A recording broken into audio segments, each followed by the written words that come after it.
여기 한국 가고 싶은 새끼 있어? There's basically a bit where they did 2 Mortal Kombat fatalities in about 20 seconds. Body count, 57. Litres of blood, 2.5 tons. 지옥이 따로 없구만. 여기가 지옥이다.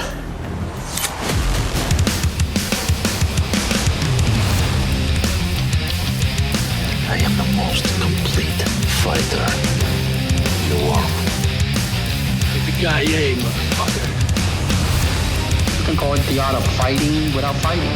Stick around. Some motherfuckers are always trying to ice skate uphill. Dodge this.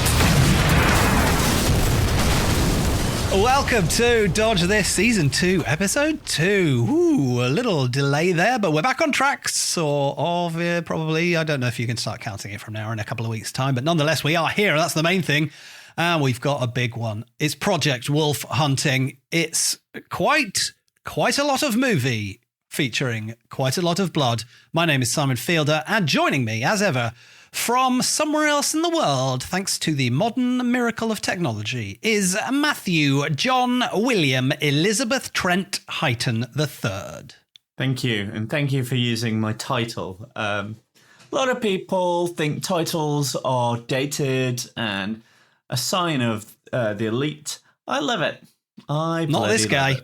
He bought one from an Instagram ad, and that is why I am duty-bound to refer to him by his full name going forward. Hey, Instagram knows me better than I know myself. Those targeted ads are so on point now. Absolutely terrifying. Absolutely terrifying.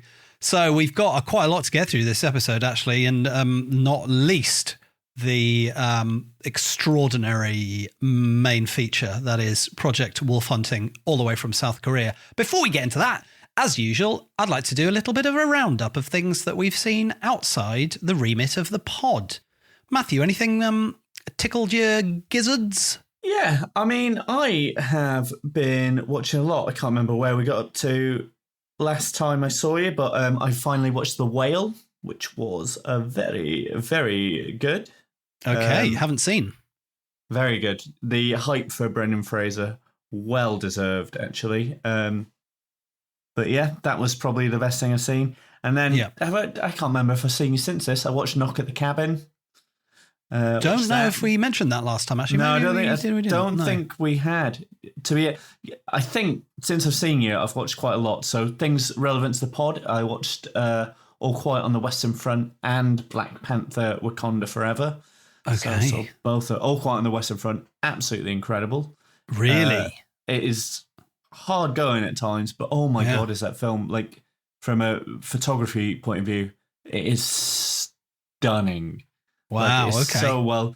The biggest compliment you can ever give it is, even though it's a Netflix film, it doesn't feel like, it feels like pure cinema. Like, right. It is so good. And I very much recommend it. Wow, okay. And Wakanda Forever? Yeah, less said, the better.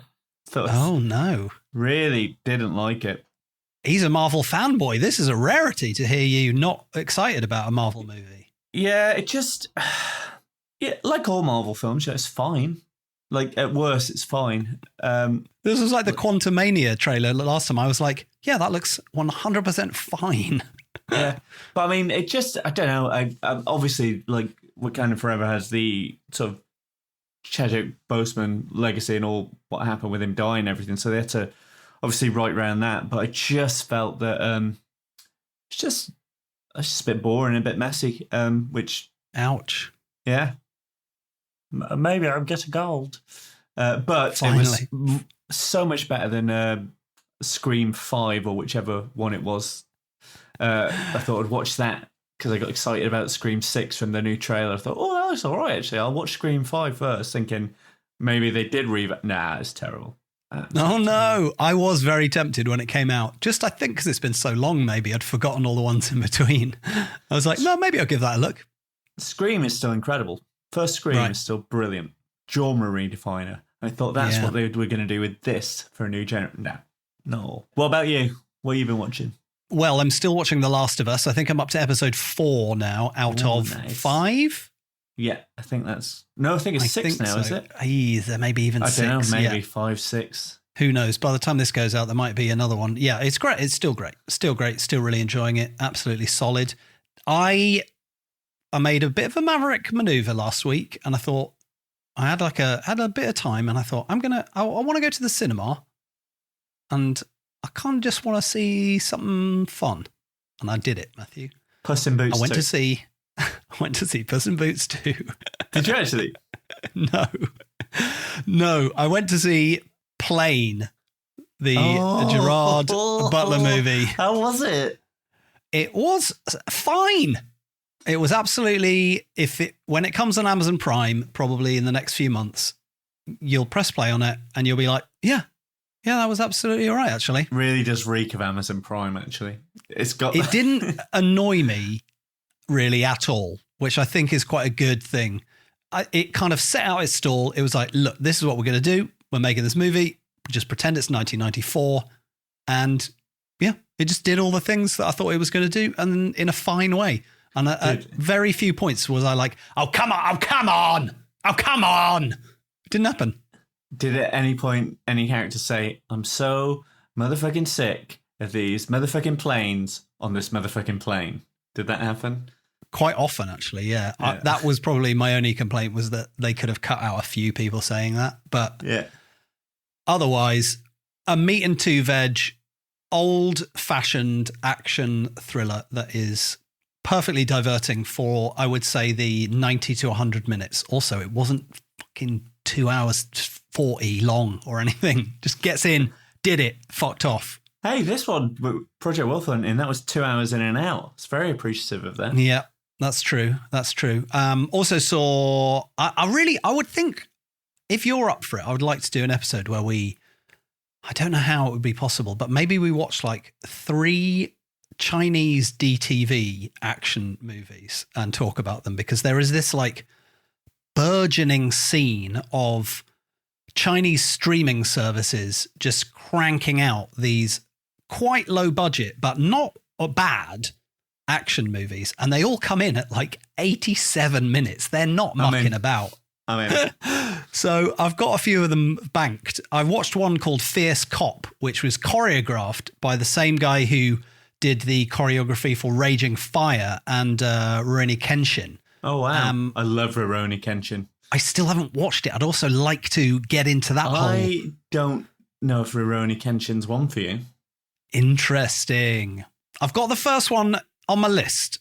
I just haven't pressed play on it yet. Simon, this is where we nerd. Have you got the first one, as in the one that was years and years ago on your list, or the first? Yeah, one I've got the first released movie. Yeah, in the official order. It's very live action anime. I love it. Yeah. Okay. I'm intrigued. It's brilliant. I absolutely love it. Anyway, this guy did the action design for Fierce Cop, so it's got some like really enjoyable action in it. It's called Fierce Cop. Yeah. But outside of the clearly time and budgetary restrictions, which means there's glimmers of cool action and then it sort of finishes where you're like, no, if only that was twice as long.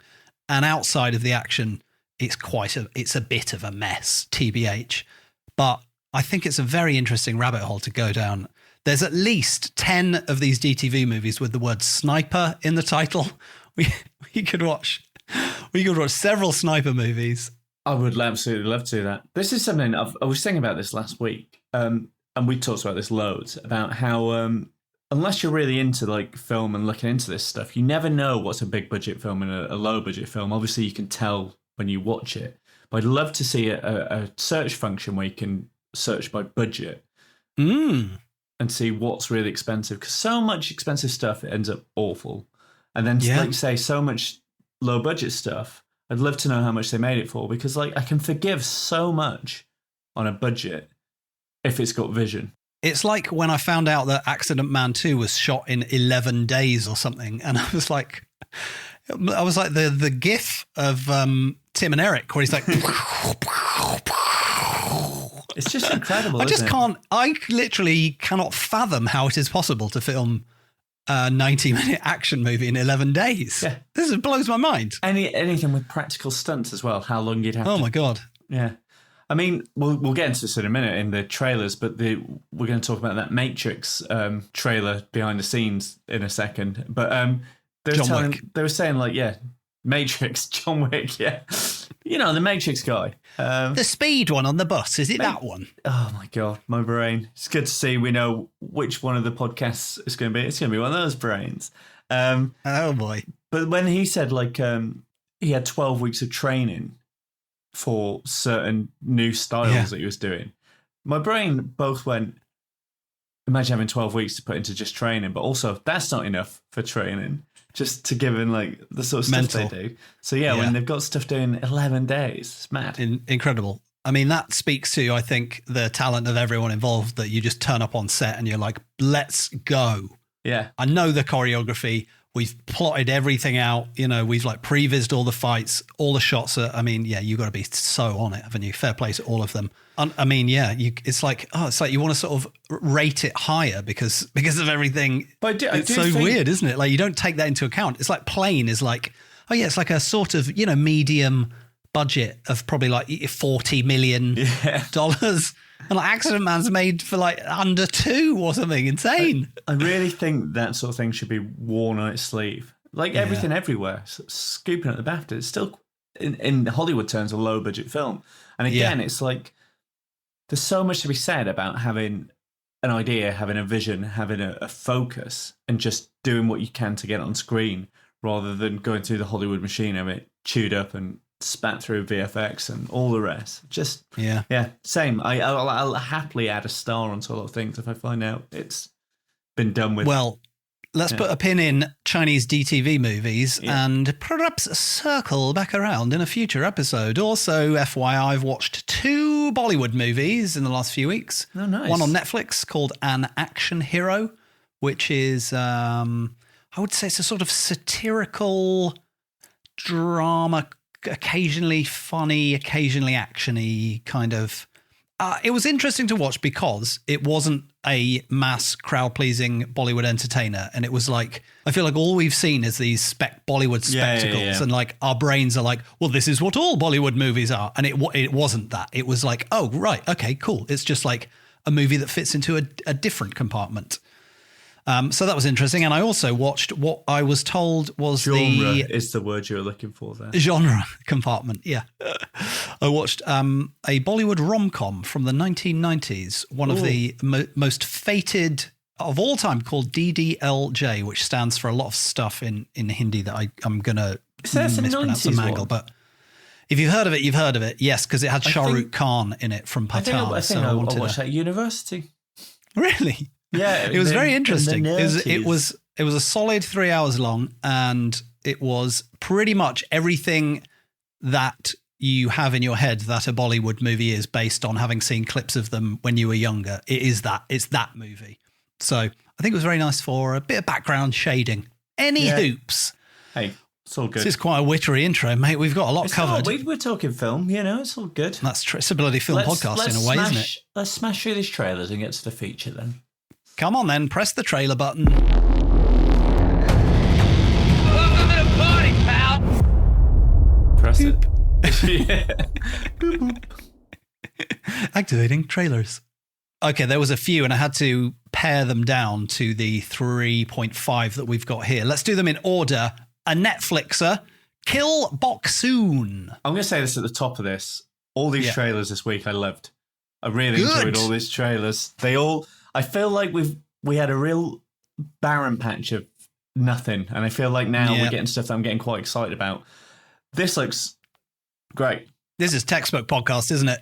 There's not much to say about this. My only weird thing about this, and this is very much what I would say is a let's call it a 20s problem, like the 2020s. There's a lot of stuff now harking back to a lot of 90s, noughties indie boom, which we've talked about a million times. But now it's weird to see stuff that is clearly influenced by Kill Bill, almost calling itself Kill Bill. And I don't know what the sort of marketing ploy is, but everything about this has that sort of edge of it. And even to the point where fonts and things like that are starting to look the same. I just find that fascinating because the film itself looks great. And I think I don't know which way I fall on something where that influenced that openly. I don't know. I don't think it'll change anything. I just find it fascinating. In spite of the title, the Kill Bill didn't even pop into my head watching this. Like 100 other movies did. You know, it's the story of an assassin who has a real life, I guess, is the everything pitch, for right? me. Just the way they track like sword handles and stuff like that. Yeah, there's a very much. I'm interested to see it. Could go either way. It looks great. Could go either way. I think it looks great though. Yeah, definitely on the list. This one is almost certainly on the list as well. yeah. Donnie Yen stars and directs in Sakura, his long-awaited, I want to say, wuxia movie, harking back to. I feel like I haven't seen Donnie, spinning around with a sword for quite a long time outside of Ip Man, but kind of attached to wires, running across rooftops for the uninitiated, the sort of Crouching Tiger style Chinese martial arts movies. It looks like a textbook wuxia movie, and really, with Donnie at the helm, I'm excited. I hope it gets a cinema release, because this looks like it would be so great to see on a big screen. This is what has blown my mind about this. I had no idea about this until you sent me this trailer, and it's already out in Singapore. It's already been released, and I've heard nothing about it, and it looks absolutely stunning.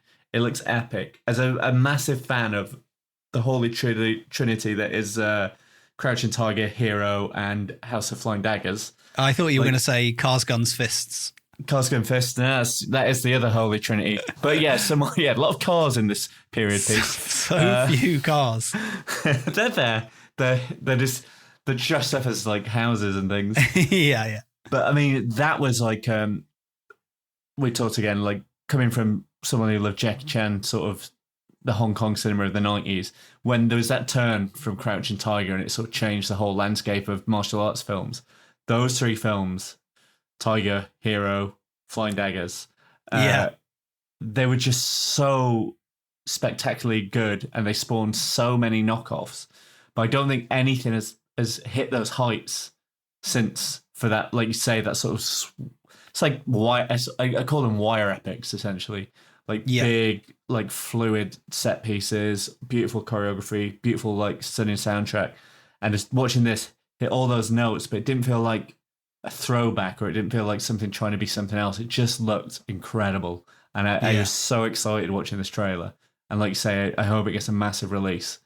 Because I would hate not to see this on the biggest screen I could. I want to see it on a big screen. Yeah, fingers crossed. I don't I'm going to dig up the international release schedule on this, but you hope it's going to get at least a limited release in the old big cities, innit? Yeah, I'm very excited to see Donnie. I'm both excited, and I just don't know if he's going to suplex anyone in this movie. There'll be a suplex somewhere. There was, even in the trailer, there's a bit of him sort of skidding along the floor with a sword, which I was like, pretty excited about that. Yeah. That harks back to the Dragon Ball Z intro for me. There's a bit where that move is done. It's such an anime move. Whenever I see it in a live action, I love it. Bloody love it. You love to see it. Yeah, it's been a while since I've seen a good wuxia movie. This one looks like an absolute treat. Yeah. I thought we were going to go an episode without busting a nut over John Wick 4, but they released another goddamn trailer, didn't they? And I'm not going to talk about the trailer so much as the accompanying little behind the scenes a featurette. What do you call those? You nailed it. It's behind the scenes featurette. Yeah, it is a behind the scenes featurette, isn't it? Yeah. Featuring Keanu chatting about the movie and some sweet clips from the movie and him sort of naming all the people in it. And finally, as listeners of the podcast will know, we've been raving about Scott Adkins since day one, and he's been saying he's in John Wick 4, and people have been going through the trailers with a fine-tooth comb, and even I did on this new trailer. I was like, oh, there's a guy with a sort of shaved head. Oh, he looks a bit like Boyka. Is that? And I paused it. It was like, nope, that's not Scott Adkins. Where the F is he? And he's revealed in this behind the scenes as this thing completely unrecognizable. Yeah, I mean, in a sort of, I guess you would call it a fat suit. Is that what they're still called? I don't know what they're called. It's prosthetics. A weight augmenting suit. No, I just think this is like, it's more the facial prosthesis that looks mad on it. He looks completely different. It looks very fun. looks like to the point where he could be a Street Fighter character. Like it's that sort of grotesque in points. But It's almost cartoonish. I think I could have watched the entire John Wick 4 and not recognised him. Right. Because he's even doing like a real voice. He's doing like some little cockney geezer, isn't he? It looks. There's not much more to say on this. I'm so excited about John Wick 4 to the point where this should be out before this ends. But I think Prime are very aware that John Wick 4 is coming out because they put all the other John Wicks onto the disappearing within 30 days because everyone's obviously going to want to rewatch them when it comes out, and that means rent money. So if you are listening to this and you are thinking of doing a recap of them, which I think I will do this week, Prime is going to disappear them to paid.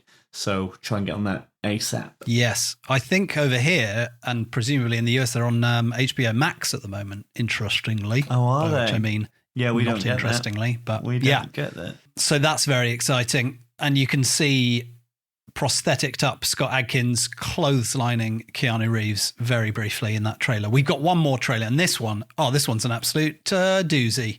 Came out of nowhere. Never heard of it. Didn't know anything about it.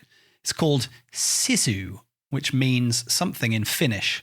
And it's basically, if you, like I imagine most people have maybe think the genre of old guys being hard is sort of drying up a little bit. You know, the sort of post-Taken world of, I thought that guy was like in his 60s. Oh, well, he's trained up a lot and he's really cracking some skulls in this movie. Have you sort of had enough of that? What about if we set it in the 1940s and he was cracking Nazi skulls? I'm back on board. I'm ready. I'm ready for this movie about a Finnish gold prospector seemingly fighting Nazis in a very brutal way. This trailer took me a complete surprise, like you say.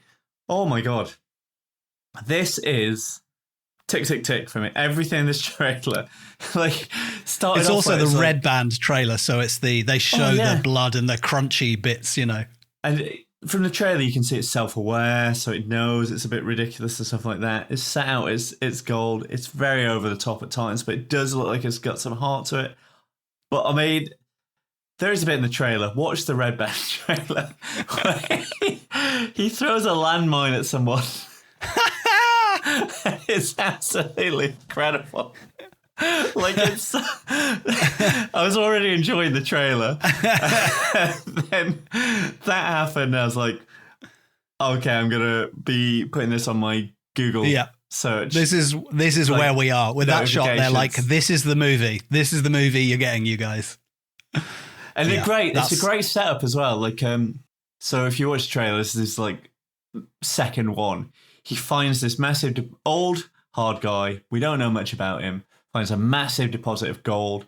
Clearly looks like he's going to change his life. And it's says something like 565 miles to the bank, in text. And you're like, oh, he has to cross the land to protect what is his. This is great. And then a fucking tank steams in. It's great. Then a tank full of Nazis arrives and you're like, oh, was not expecting that, actually. Okay, what do we got now? So excited about this. He has a very specialist set of skills and he will use them to explode a lot of people in a bloody and amusing way. And we haven't even mentioned he's got a cute dog, so you know that's going to be good. This was directed by the guy who directed that movie called Big Game. Did you watch that with Samuel L. Jackson? No. And I believe there was a dog in that as well. I didn't watch it, but... For a split second, I thought you were just going to go, he directed that movie Big with Tom Hanks. Can you imagine? Have you heard of that? Have you heard of that movie? Imagine, this is the sort of video I'd make. Big, but the piano scene has landmines. Jot it down, Matthew. Keep an eye on the socials. That's very funny, actually. Yeah, is this how you come up with the ideas? This is great, isn't it? I have a great one that I'm making later. Can you give us sort of the reveal? Yeah, I can. If it doesn't work, then it won't go out. But you know the bit in Star Wars where it's like, these aren't the droids you're looking for. Mm-hmm. I'm basically going to do that. But the reason they don't recognise them is I'm going to put false moustaches on them. Which I think is hilarious. It's funny. For people who aren't aware of your oeuvre, that is the perfect sort of summing up of the sort of thing that you post weekly on all the socials. Yes, fully worth a follow for that. Yeah. So I'm chuckling to myself, so that's a good sign. That's the key, really, isn't it? That is the trailers. What a bunch of... I'm so excited about 2023 as an action year. I think it's going to be great. Yeah, this is a good set of trails, actually. Last episode was a few, and I had to. I threw in a DTV movie that we definitely won't watch last time. Whereas this one, I actually had more on the list, and I shunted a couple to next episode because I thought, we got to get through them. All right, from droids wearing moustaches in a lovely bout of whimsy, right to the other end of the spectrum, whimsy free. It's our feature presentation. And now, our feature presentation. Dodge this. All right, we are off to South Korea for Project Wolf Hunting. Here's the lowdown. It premiered, at the end of January, actually, on the Icon Film Channel. Matt, do you know what the Icon Film Channel is? I think it's a UK thing on Amazon Prime. I do now because I got a free trial for it to watch this film. Did you? I wanted to watch it on my big TV.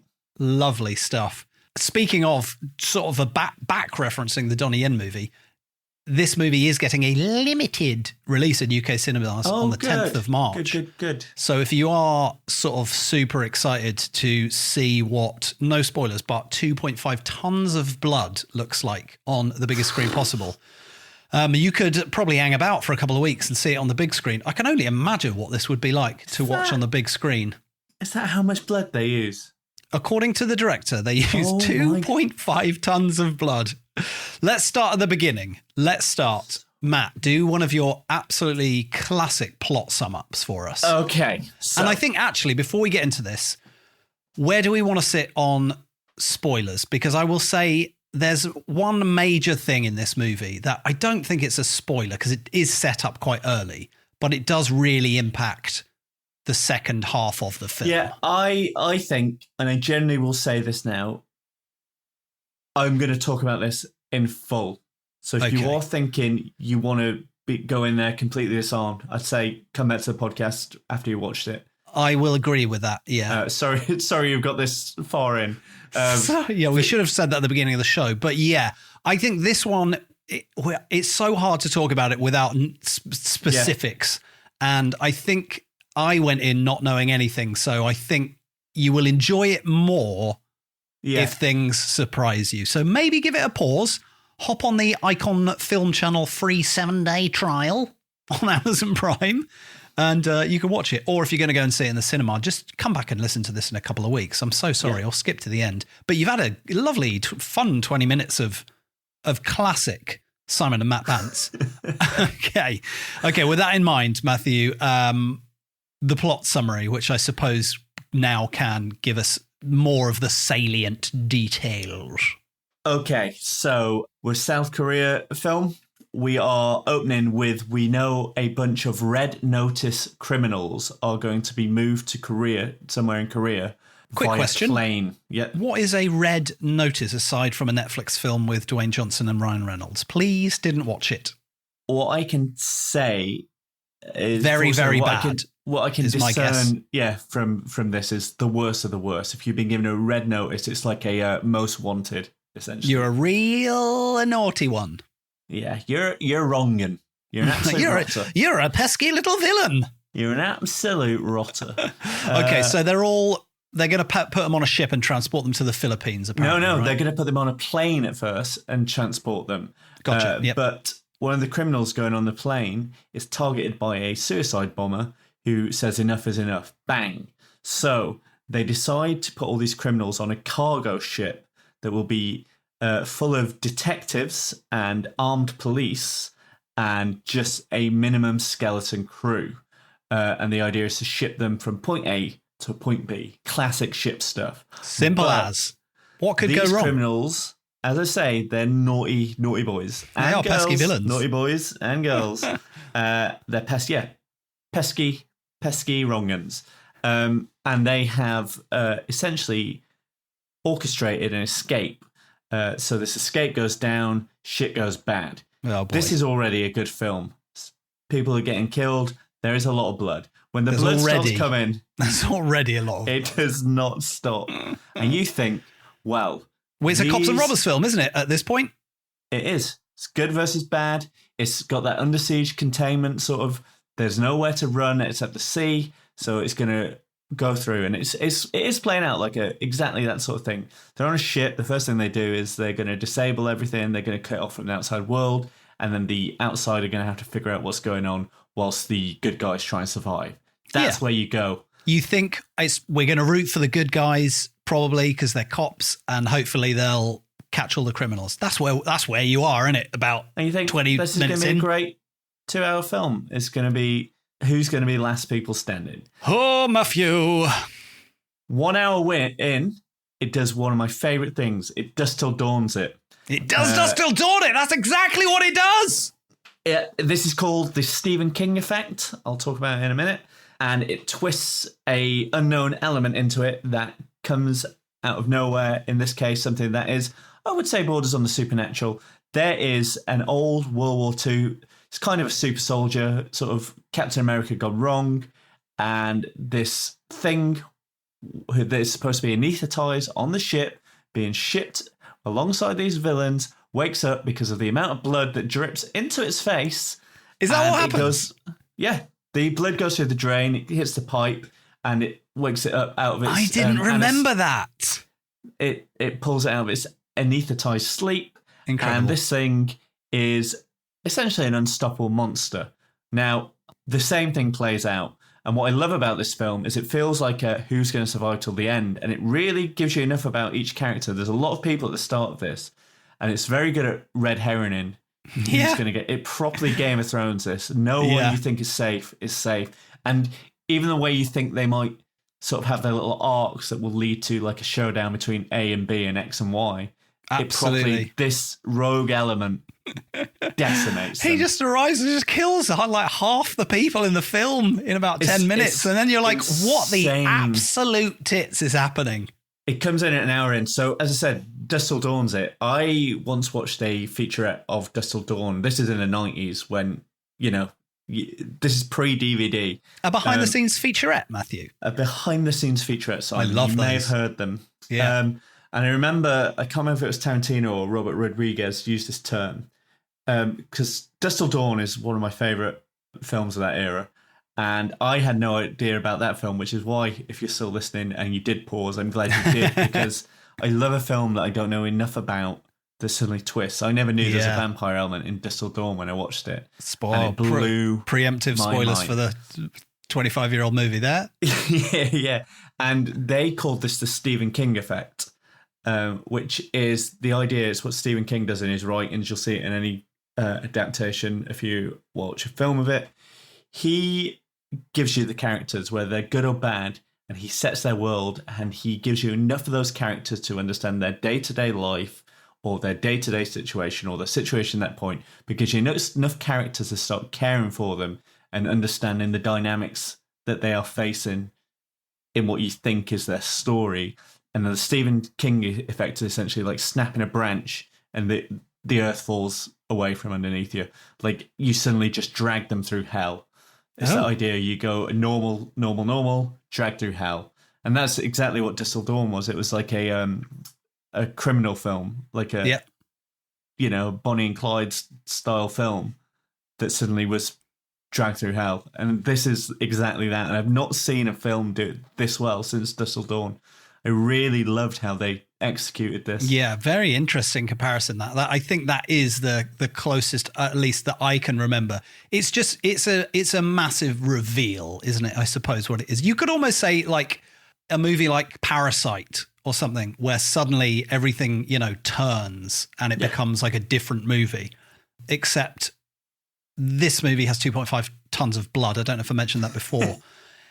Even at the beginning, what is interesting, I think, is when the turn happens, I became slightly more at ease with the amount of gore. Yeah, that's interesting. I didn't realize that, but yeah. This is when we were messaging about this before the pod, I was like, I don't know if this is the sort of action movie I would ordinarily feature on the pod, but it had been in my sort of purview for so long, and then it popped up. Oh, we had the opportunity to watch it, and I was like, you know what?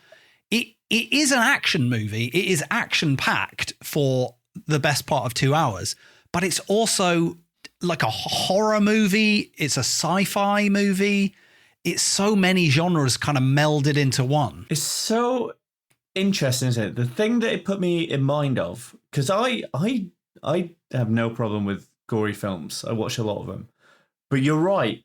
Until this sort of monster element was introduced, it felt like, oh my God, this is gory. And what I realized is it's because it's a modern setting. Like if you'd watch something like, I don't know, Shogun's Assassin or Baby Cart, if you watch it in the series, like an old samurai film with that level of gore, you wouldn't have batted an eye. But because it felt so out of place for this sort of, what essentially is a sort of Heat, Under Siege style, like, action film.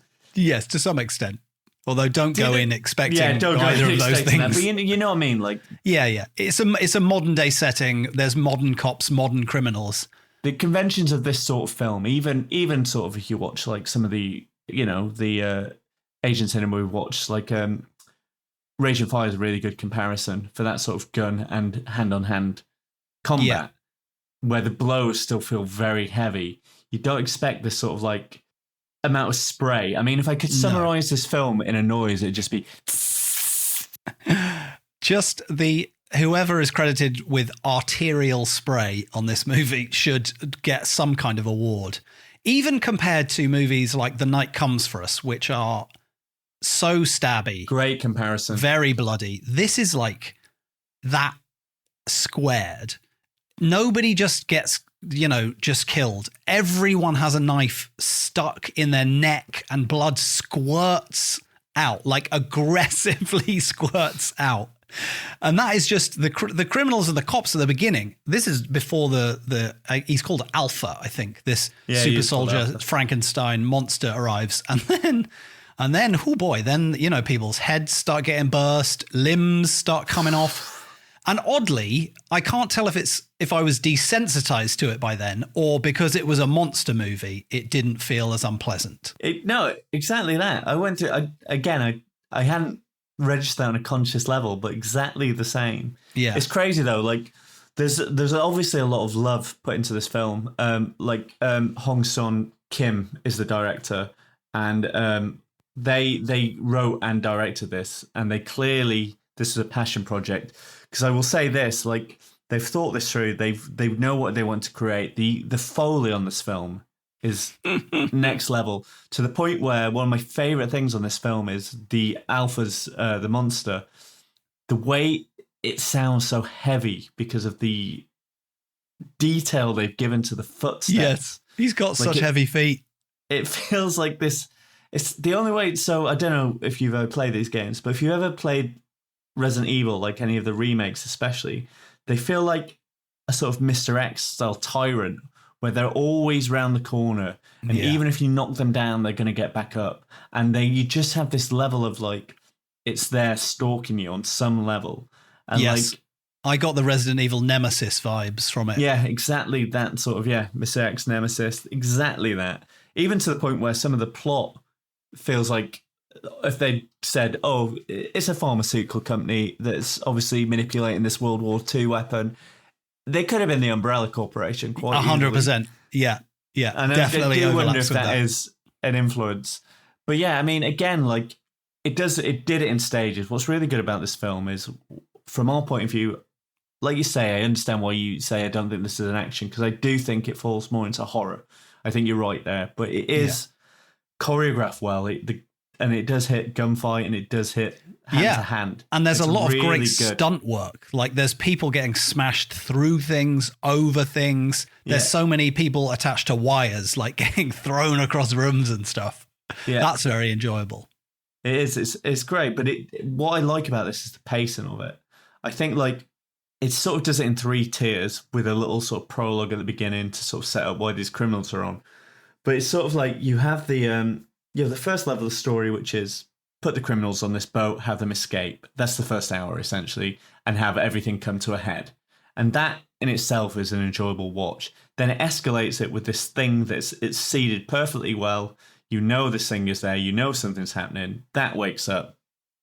And then you're like, okay, how are they going to get off the ship? And you do, I know I don't want to give too much away, but you root for people who absolutely don't make it. And like you don't realize you're rooting for them to the point where when they're killed, you're kind of surprised they die at that point because of the way the camera is very, like the direction and the camera is very much tricked you into going, well, that's one of the last people and they're going to have to, and it always beats your expectations. Whatever you think is the route through this film, it's not. Nobody is safe. And then at the end, it does exactly what this sort of film is. Unstoppable monster, you need if it's an immovable force, you need an unstoppable, what is it? Immovable object, unstoppable force. Unstoppable object, immovable force. You need a stronger monster. But yeah, and then it escalates again without giving too much away about who's and what's. When they sort of come into this, a lot of other films, there's a lot of lore packed into the last third act to sort of give you the answer so you don't go away going, what's this? Doesn't completely explain it, but gives you enough. And I think that is great. And I think they've set up for an absolutely massive sequel. And I really, really, really enjoyed this film. It's, and you said this before we even watched it, you're like, you're going to like this more than me. Yeah. Well, as I was watching it and I was like having this sort of debate in my head of, I don't really think this is like a, you know, dodge this action movie, so to speak, but I know Matthew will really like this and I know he'll have loads to say about it. So you know what? It's coming out soon. Let's just talk about it because I think a lot of people will be interested in it. As I remember when we watched the trailer and we were like, what is this about? And the trailer kind of was like, but something's amiss, and it didn't give you any spoilers. It didn't really tell you anything. And then kind of going in blind with that, well, there's something happening on the boat, isn't there? But you know he's there. And then you kind of forget because you're like, oh my God, these criminals are so horrible. Why do they keep killing everyone? and then just in the sort of blink of an eye, everyone who you thought was relevant in the movie is just dead. It's extraordinary. It's extraordinary. Absolutely great. And I did enjoy it. Going in, I was a little bit like, oh, this is a bit too much. I don't know. And then the kind of the monster element of it, I was a bit like, yeah, okay. But I'm not the biggest fan of horror movies per se, but the good ones that peek their heads above the parapet, I will watch. And I think this is one of those interesting ones where it's like, yeah, okay, maybe if you'd sort of told me before I watched it, I would be like, oh, I don't really know actually if that's for me. But I am glad that I saw it. And there were elements of it that I really liked. And I do like how it keeps evolving from one genre to another. And at no point did I know what was going to happen. I mean, from the kind of the turn, the twist in the middle onwards, it very quickly says, you've got no idea, mate. I had an inkling. I mean, there's always characters who you're like, well, okay, he's probably got a secret, hasn't he? And then it was like, yeah, okay, surprise. That wasn't like the biggest surprise, but I liked how it played out. Again, this is a film that is really like, I can't say this enough. This film is so well done. It's so thought out. It's so planned out. And everything is executed so you have exactly what you need at the end of the film to put it all together retrospectively. Yeah. I think it's not a perfect movie in any stretch. I think the characters are pretty thin. And as someone coming to it who is not a horror aficionado, you know, I don't watch Halloween movies and rate the kills and that sort of thing. But I do think like once the monster arrives, he does just sort of Hulk smash a lot of people. And there was probably space for like some more inventiveness in the way people get dispatched, if that's what you want from the movie. But I think that's the sort of thing that ruins a franchise. I think what's great about this is what makes this menacing is there isn't that element. It is just, and there's no sort of reason to it. Like they explain it away later on in the film, but like if it senses you, it will kill you. It's sort of like a weird predator, isn't it? Like a stapled up predator. But it's that I like that. I like that it doesn't have reason, because I think like if it suddenly was like picking and choosing or letting someone live, it wouldn't have the menace that it has here. There's not any nuance. There's also a flashback that sort of to explain his origin story, but also it doesn't give you any information. But his origin story is essentially Captain America gone horribly wrong. Yes, but at some point they feel the need to flash back to 1940s and have like Japanese soldiers and him awaking and then just killing 10 people. But you learn nothing from that. All I remember it was like Castle Wolfenstein. It was set in a castle. It was exactly like that. I don't know the uniforms of the time. No, but it literally, the flashback was like, this is when he was invented. And then it's like, he's woken up and killed everyone. And then you're like, well, yeah, I mean, you told us that. What is the point of this flashback? You just needed to use a bit more blood up. I don't know what you needed. They needed to show the conventions of the procedure so you could identify the others later. That's how I read it. What? Because they all get a split down their chest, and they never explain it away, which is something to do with the procedure. So you can identify other potential super soldiers. I think they needed, because he's supposed to be from like born 1911. You need to see his before you can see a modern one, because otherwise you would compartmentalize him as having happened later on. So it's essentially, this pharmaceutical company's got this super soldier serum that's already gone wrong. But what's beautiful about this is the reason he is unwielding and killing is they explain it away, going, he was so violent they lobotomized him, which took away his reason. So he's essentially, he doesn't differentiate with killing and stuff like that. They stapled his eyes closed. Yeah, I don't know if that was explained. To make it look he just looks like a sort of Frankenstein, terrifying, enormous monster. The amazing thing about this is I don't think there's much else you need to cover on this film. I think that's pretty much done it. The only thing I'll say, what I really like about this film, again, with it's constantly making you, every bit is a magic trick. It makes you look at the wrong thing, which I think is really clever, to the point where even the title, Project Wolf Hunting, I thought that was going to be to do with werewolves. I thought this was a werewolf film. Oh, yeah, interesting. No, he has wolf DNA in him or something like that, right? I'm still not sure if that is like... There's definitely a shot of a wolf in the movie somewhere to kind of like be like, so you can go, He's like who preys on people like a wolf, right? And he has senses like a... He's also called Alpha, which... So there are other super soldiers in this. Yes, because he was the first one, right? And then there's more modern ones also. I'm not going to say much more. If you've listened this far, you're probably not going to watch the movie, or your enjoyment won't change either way if you still want to go and watch it. I think you'll know. If you've listened this far, you'll be like, yeah, I think I want to. That sounds like the sort of movie.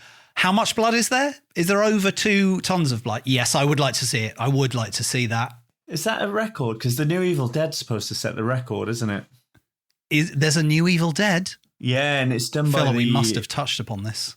It's done by I think the same people that did the remake of Evil Dead, so it's a lot grittier, a lot like... I don't think I saw the remake. It's horrible. Really got under my skin. So like Evil Dead obviously has a real sense of fun and slapstick. That did not. Oh dear. And have you watched Ash vs. Evil Dead? The TV show? TV show, yeah. I think I watched the first episode of it and then I didn't watch any more of it. Oh, that's about as...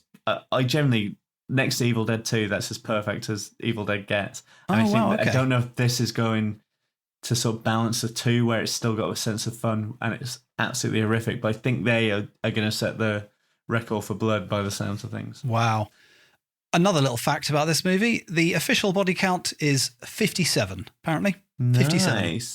If ever you needed a sales pitch for a movie, body count, 57. Litres of blood, 2.5 tons. Don't know what that is in litres, actually. I always think of Hot Shots Part 2, I think it is, with body count, because they have a joke where there's a massive shootout and they're like, equal to this film. And then it gets up to equal to Total Recall. And I think that might have been the highest body count in a mainstream action film at the time. Yeah. I always think of that.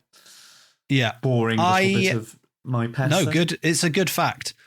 Look, is there memorable martial arts guns, cars in this. Not so much. There's a few little skirmishes, a few little bits of fighty that I quite enjoyed, but it is mainly people getting stabbed and bleeding, and then a monster smashing people to bits. There are, the monster does smash people to bits in quite a novel way occasionally, but I think after a while become a bit numb to him smashing people to bits. And there is a little bit of the sort of, I don't know how you would describe this effect in films where, in a martial arts film where people attack one at a time or stand around in the background waiting to get beaten up. There's a little bit of that in this with the monster where you're like, I feel like people could be doing more against the monster.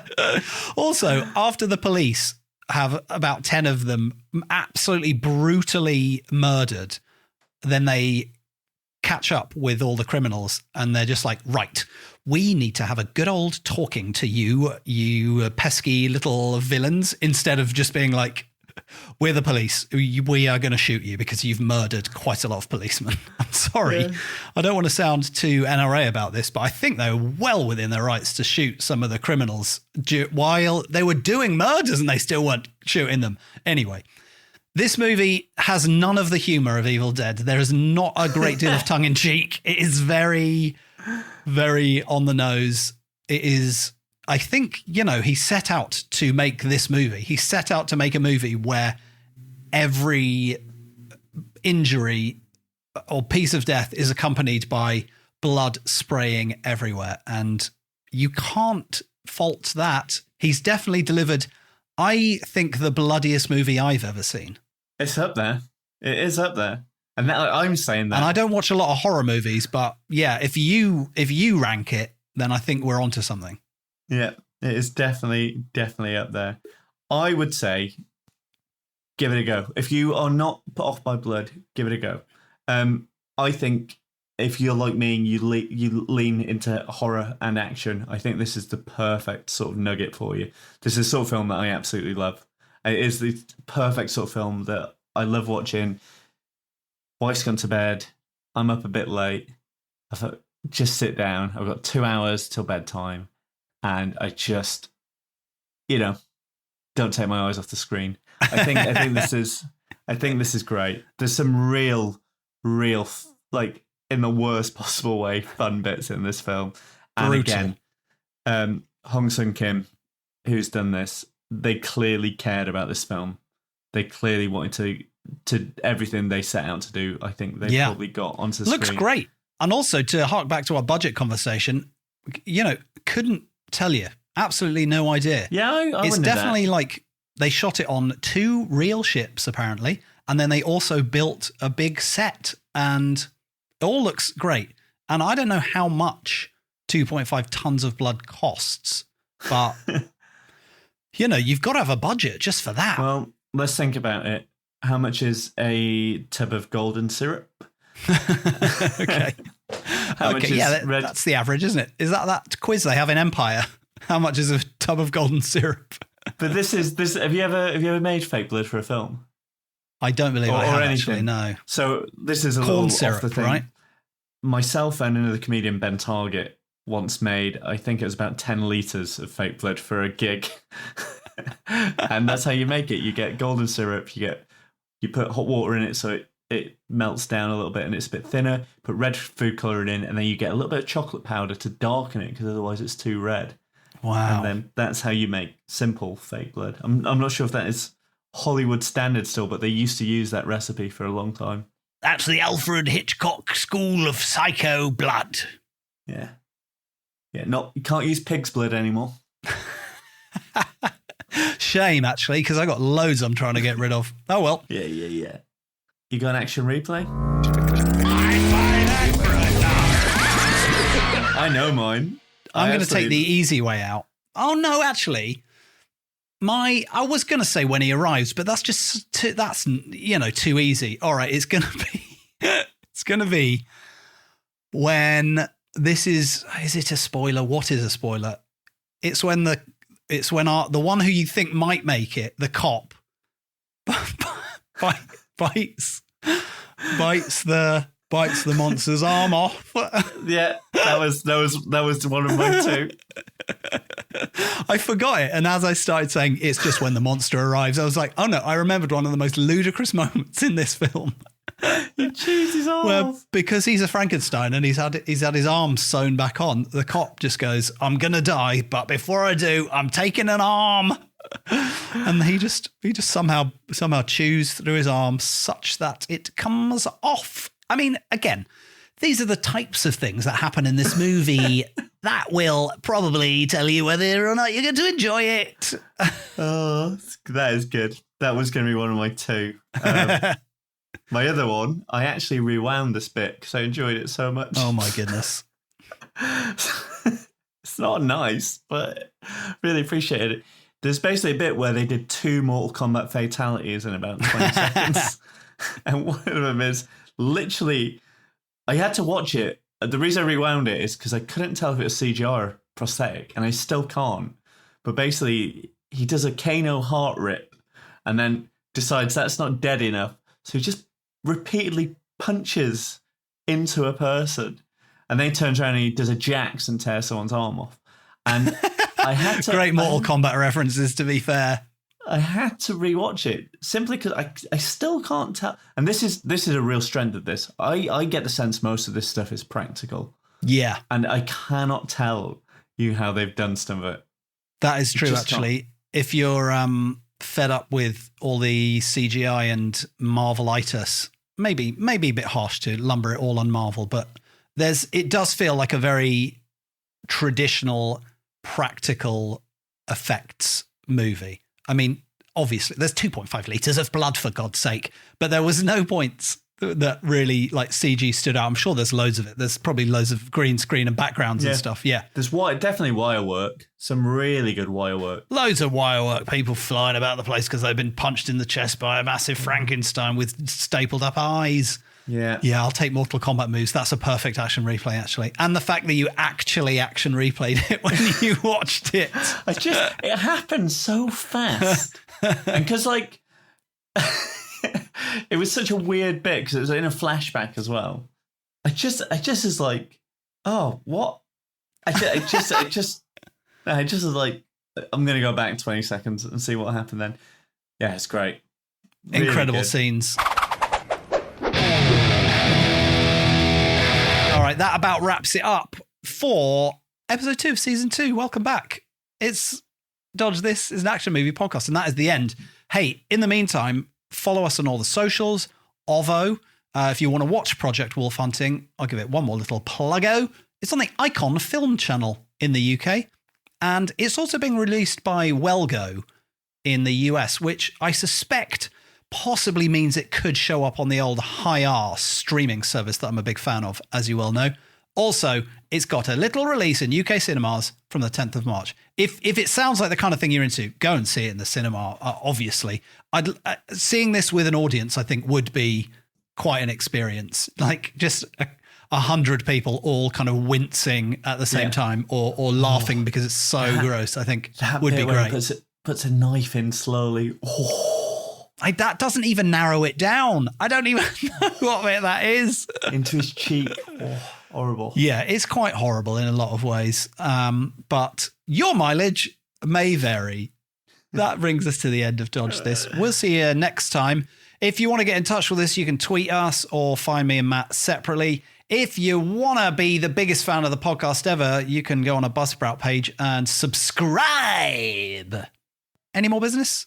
No, but if I do inject myself with super soldier serum, I'm coming for you first, Simon. Why me? Aren't you supposed to be like, that's the one, like the RoboCop, where you see that I'm actually your friend and then you think you're going to smash my head in and then you go, but I feel something for him. I didn't say I was going to kill you.